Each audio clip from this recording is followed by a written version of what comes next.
آل Pakistan private schools management ایسوسی ایشن Rawalpindi division کے زیر اہتمام ایفسما کے رضاکار ڈویژنل صدر ابرار احمد خان، نعیم اشرف،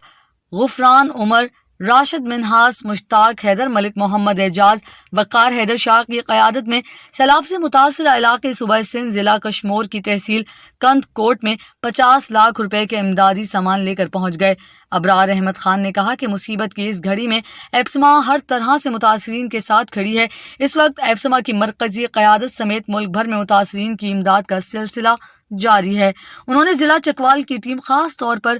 غفران عمر، راشد منہاس اور ملک اعجاز کا شکریہ ادا کیا، جنہوں نے امدادی سرگرمیوں میں بڑھ چڑھ کر حصہ لیا۔ اربعین پر جانے والے زائرین کے اٹھنے والے قدم یزید اور فکر یزید کے منہ پر تماچا ہے۔ کربلا کا یہ اجتماع واضح پیغام دیتا ہے کہ یزید ہمیشہ کے لیے فنار ہو گیا، امام حسین کا نام اور فکر قیامت تک زندہ رہے گی۔ زائرین کے پاؤں سے اٹھنے والی خاک سے استعماری طاقتیں خوف زدہ ہیں۔ کربلا میں امام حسین کے اجتماع سے دنیا کے لیے امن و امان کے لیے بہت بڑا پیغام ہے۔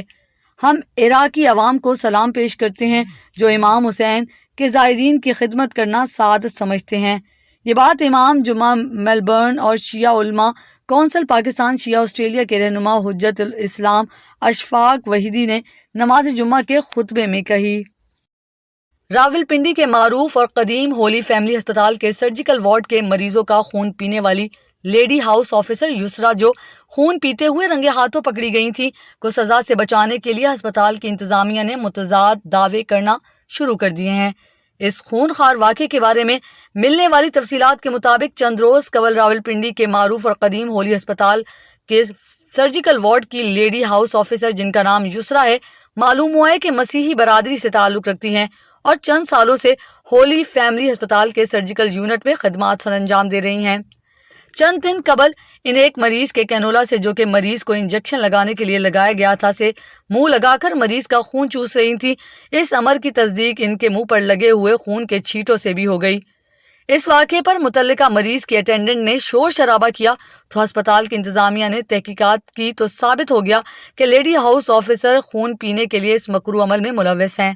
اور بیشتر اوقات ان کے چہرے پر خون کے چھینٹے دیکھے جاتے رہے ہیں، جس پر ہسپتال کی انتظامیہ نے اس لیڈی ڈاکٹر کو ملازمت سے معطل کیا، پھر اسے ذہنی مریضہ قرار دے کر اس کے گھر والوں کو اس کا علاج کروانے کے لیے کہہ دیا۔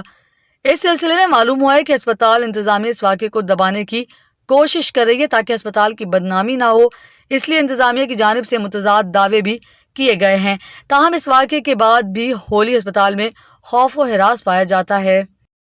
دربار عالیہ عیدگاہ شریف کے سجادہ نشین اور عالم اسلام کے ممتاز مذہبی اور روحانی پیشوا پیر محمد حسان حسیب الرحمان نے کہا ہے کہ دین و دنیا کی شرطیہ کامیابی کا دار و مدار اتباع رسول مقبول صلی اللہ علیہ وآلہ وسلم پر ہے۔ حضور نبی کریم صلی اللہ علیہ وآلہ وسلم نے ارشاد فرمایا ہے کہ قیامت کے دن نامہ اعمال میں سب سے وزنی چیز حسن اخلاق ہوگا، اور ہمارے نبی کریم صلی اللہ علیہ وآلہ وسلم کی ساری حیات مبارکہ کا ایک ایک لمحہ حسن اخلاق کی وہ شمع فروزاں ہے جو قیامت تک مخلوق خدا کو حسن اخلاق کی ہدایت اور رہنمائی دیتی رہے گی۔ جنگ بدر سے واپسی کے موقع پر صحابہ کرام نے حضور نبی کریم صلی اللہ علیہ وآلہ وسلم کو مضطرب اور بے چینی کی کیفیت میں دیکھ کر عرض کیا کہ کون سی بات آپ صلی اللہ علیہ وآلہ وسلم کی طبیعت مبارکہ پر گراں گزر رہی ہے جس کی وجہ سے آپ صلی اللہ علیہ وآلہ وسلم غمگین ہیں؟ تو آپ صلی اللہ علیہ وآلہ وسلم نے ارشاد مبارک فرمایا کہ ان جنگی قیدیوں کو بہت مضبوطی سے رسیوں سے جکڑا گیا ہے، یہی بات مجھ پر گراں ہے، اور آپ صلی اللہ علیہ وسلم نے حکم فرمایا کہ ان رسیوں کو ڈھیلا کیا جائے۔ غور طلب بات ہے کہ ہم نے نبی علیہ الصلوۃ والسلام علیہ کی امتی ہیں کہ جنہوں نے جنگی قیدیوں کو، جو مسلمانوں سے جنگ کی نیت سے آئے تھے، مسلمانوں کو نیست و نابود کرنے کے لیے آئے تھے اور مسلمانوں کے خون کے پیاسے تھے، ان کو بھی سختی سے باندھنا گوارا نہ ہوا۔ تو آپ صلی اللہ علیہ وسلم کی سچی محبت اور اتباع بھی ہم سے تقاضا کر رہی ہے کہ کسی بھی صورت دوسروں کے لیے ہمارا وجود دکھ اور تکلیف کا باعث نہ بنے۔ فتح مکہ کے موقع پر حضور نبی کریم صلی اللہ علیہ وآلہ وسلم کے خلق